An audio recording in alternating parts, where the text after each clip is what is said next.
राहुल जब से मेरी जिंदगी से गया है, तब से मुझे लड़कों की शक्ल से भी नफरत हो गई है।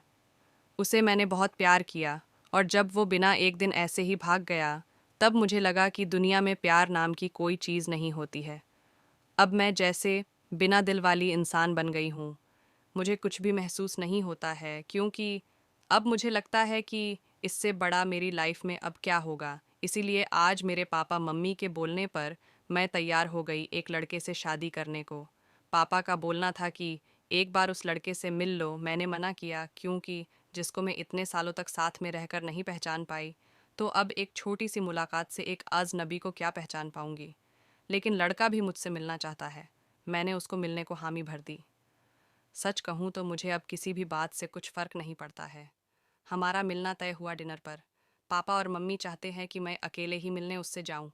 मैं जैसे मुर्दा हूँ, मुझे अब कुछ फ़र्क नहीं पड़ता। मेरे हाथ में जो आया मैंने पहन लिया और पहुँच गई। देखा तो वो मेरे लिए वहाँ बैठा इंतज़ार कर रहा था।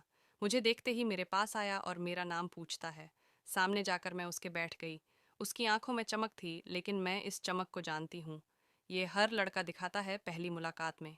राहुल मुझे छोड़कर गया, लेकिन जिंदगी का बहुत बड़ा सबक मुझे सीखा कर गया है। वो लड़का मेरा मुंह उतरा देखकर मुझसे पूछता है, क्या हुआ, सब ठीक है? मैंने भी उसे जवाब दिया, मेरी थोड़ी तबीयत खराब है। फिर वो बोला कि आप फिर आज क्यों मिलने आई? हम फिर कभी और भी डिनर कर सकते थे। बात तो वो अच्छी कह रहा था, लेकिन अच्छी बातें लड़कों की कितनी जल्दी बदल जाती है, इसका अंदाज़ा मुझे अब अच्छी तरह है। मैंने उसे कहा, नहीं मैं ठीक हूँ, कोई बात नहीं, खाना मेरी पसंद का ऑर्डर किया। फिर अचानक उसको किसी का फ़ोन आया, और जब फ़ोन पर उसने बात की तो मैंने तय कर लिया कि अब मैं इससे शादी नहीं करूँगी। फ़ोन पर उसने अपना नाम बताया सामने वाले को, और ये वही नाम था जिसे मैं अब कभी सुनना नहीं चाहती थी।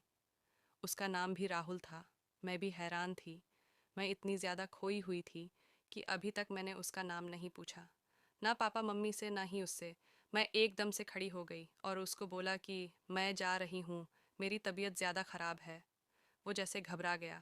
मुझसे बोलता है कि मैं छोड़ देता हूँ आपको गाड़ी से, पर मुझे अब उसके मुंह से कही हर बात कांटे की तरह चुभ रही थी। उसको बिना जवाब दिए मैं वहाँ से चली जा रही थी। वो मेरे पीछे पीछे आ रहा था। मेरी आंखों से अब आंसू टपकने लगे, और मैं बाहर टैक्सी या ओन ऑटो का इंतज़ार करने लगी। आंखों में मेरी आंसू देखकर उसने मेरी बाँह पकड़ी और मुझे गाड़ी में बैठने को कहा। उसने मेरी बाँह पकड़ ली। बस इतना तो बहुत था मेरे अंदर की आग को निकालने के लिए, और मैंने उसके मुंह पर जोर से एक थप्पड़ मार दिया। वो जैसे हक्का बक्का रह गया। और फिर उस राहुल की भद्रहास इस राहुल पर निकली, और मैंने कहा, तुम लाल एडज के अपने आप को समझते क्या हो? जो मन चाहा वो करोगे क्या? जब तुम्हारा मन किया किसी का हाथ पकड़ लेते हो, जब मन किया बिन बताए भाग जाते हो। और वो बस चुपचाप मुझे खद्धा देखता रहा। टैक्सी आई, और मैं बैठकर वहां से चली आई। आते वक्त मैंने उसका चेहरा भी नहीं देखा। अपने कमरे में आने के बाद 1 घंटा मैं और रोई। पापा मम्मी को कुछ नहीं बताया।